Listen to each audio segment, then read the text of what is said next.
Now, it took me 11 years to come out from foundations of what my father, grandfather, great-grandfather were into, because they were custodians of major altars.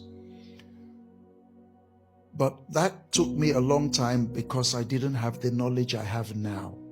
Secondly, even after I was able to, physically go to locate those altars that my father and grandfather and great-grandfather were custodians, I went to those places and I had to, denounce, literally destroy them, and denounce and break myself from them and my generations.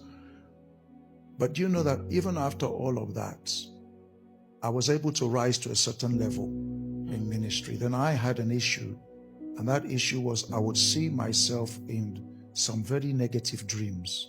One of the dreams is that I would see myself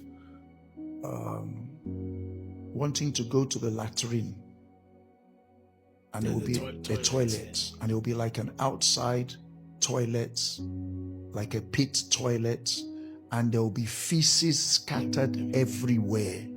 And for me to get through that feces, you would have to know where to put your leg, not to be soiled and dirtied.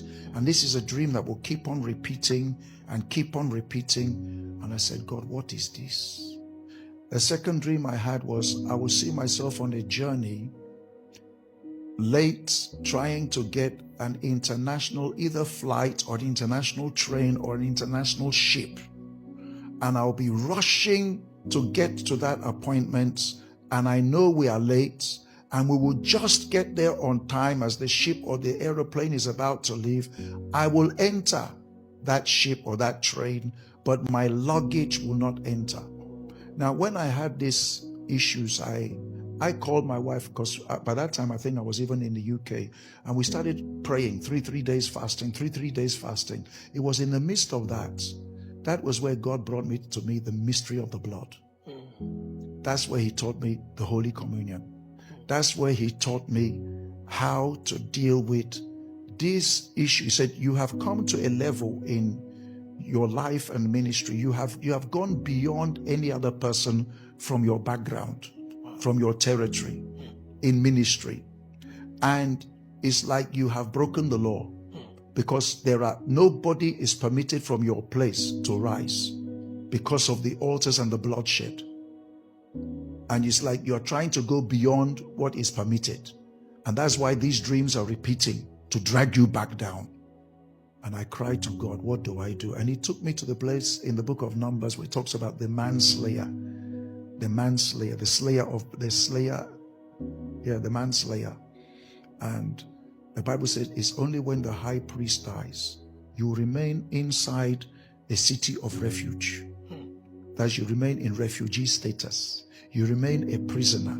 You have to leave where you have spent all your life establishing, investing, and go to this city of refuge, start all over again, and you'll be a prisoner there, and until the death of the high priest.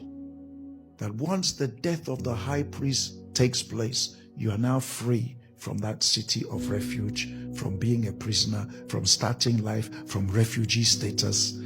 That death of the high priest is Jesus Christ. And I cried and said, God, how do I connect to him? He said, start to take Holy Communion. And I called my wife. I said, this is what we're going to do. We're going to be taking Holy Communion every day. What I am sharing, it was first of all me. And within 3 days, I've never had those dreams again.